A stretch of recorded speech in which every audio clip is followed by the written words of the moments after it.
Back to President Bola Tinubu's nationwide Independence Day broadcast, where he acknowledged the current economic hardship faced by Nigerians and assured that his administration is already implementing reforms to improve the state of the nation. The president also announced plans to convoke a national youth conference that will address the growing challenges of the youth that make up more than 60% of the country's population. He promised to implement recommendations from the confab made by the young people selected from across the country. Joining me to discuss this is the convener, National Youth Dialogue, Oladele Nihi. Thank you for joining us on TVC News at 1. We hear that your group proposed National Youth Dialogue, and now President Tinubu has announced a National Youth Confab. What is the link? Yeah, thank you very much, and good afternoon, listeners. First, let me appreciate His Excellency President Bola Ahmed Tinubu, who has demonstrated that he's not just a president that is in touch with the reality on ground, but he's also very concerned with the development of the country, particularly as it affects the young people. And let me also thank the Minister for State, Youth Development, Engineer Olawande Wisdom, for taking our request further to the President, and this is what we have now. Sometimes in August, while some of our colleagues, young people in Nigeria, were planning the End Bad Governance protest, some of us who are youth leaders in our respective rights felt that instead of going on the street to protest bad governance, why not come together and let's see how we can even set agenda for the government of the day. And that was what gave birth to the proposition to have a national youth dialogue.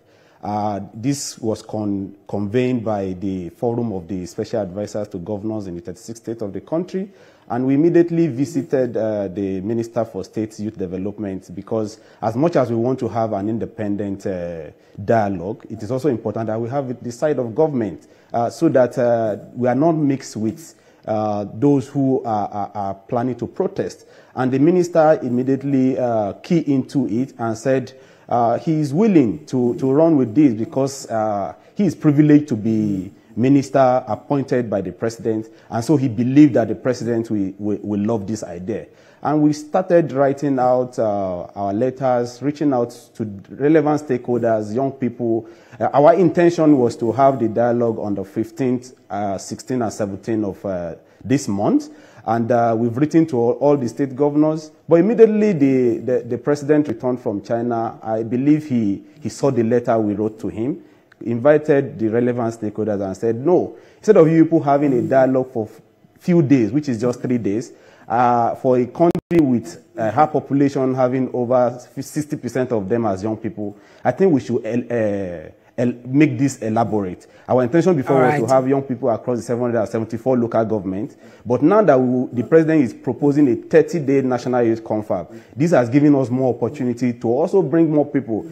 And as against some of the critics that we are saying, people assume that the intention will be to have young people in Abuja for 30 days. No, what we are proposing is that first, let's take this dialogue across the 6 geopolitical zone. Let's have maybe 4 days in Southwest, young people coming together to discuss these issues, and then bringing it to the national after we must have gone around the 6 geopolitical zone. All right, Mr. Nihi, there are also concerns about the selection process for participants of this confab. How do you ensure there is, it is equitably spread across the country and it's not assumed to be one-sided?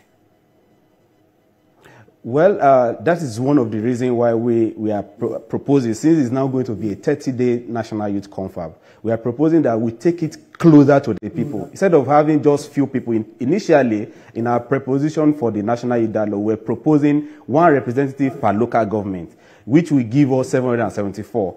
And then some other critical youth bodies like the National Youth Council, the National Youth Parliament, Ndibo Youth Congress, Arewa Youth Consultative Council were proposing to have their representative making up 1,000.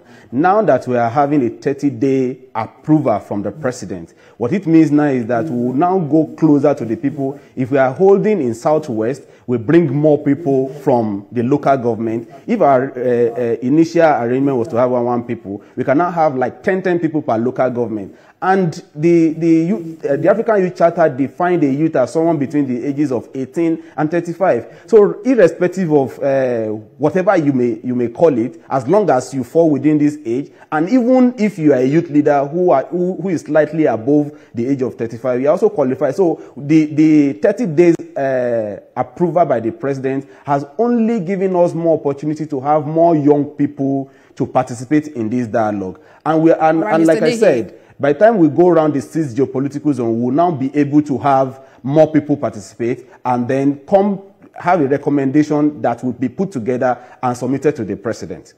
Right. Talking about the recommendations, the president has promised to implement whatever resolutions are raised, but there are concerns on the street. The fact that we've had several conferences in the past, and more often than not, they end up on shelves. What is the assurance you have that this would actually be implemented? Now, the failure of the implementation of the previous whatever reports, either from both youth or any summit at all, is on both sides. The willingness of government and at the same time the organizers. For us, we felt that the president has shown enough willingness to implement. But we're not just going to leave it to the president.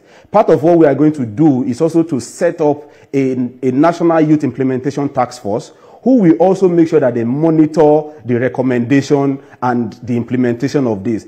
In our communique and report, we know that there are some of the recommendations that we need the president's immediate approval just by pronouncement without necessarily going to the National Assembly to seek approval. We will make sure and also push further, because it is at that time when we have such a recommendation and it's not being implemented that we can begin to shout. But now we do not have any agenda that we have set for the government. Now we are set to set an agenda for the government, and the implementation task force will now begin to monitor the implementation of this, and we can begin to shout and say, Mr. President, October 1st, 2024, when you were making your presidential speech, you committed to implementing this. Now we have this report. Report 1, Report 2, Report 3. This is what we feel you should do. So I can assure you that it's not just going to be a document that will be dumped on the table. We are going to make sure that... Yeah. Yes, to just hold the president by his word that whatever recommendations are made are implemented. Thank you so much for talking to us, Special Advisor on Youth and Student Matters to the Governor of Kogi State and convener of the National Youth Dialogue. Thank you so much for talking to us. Thank you.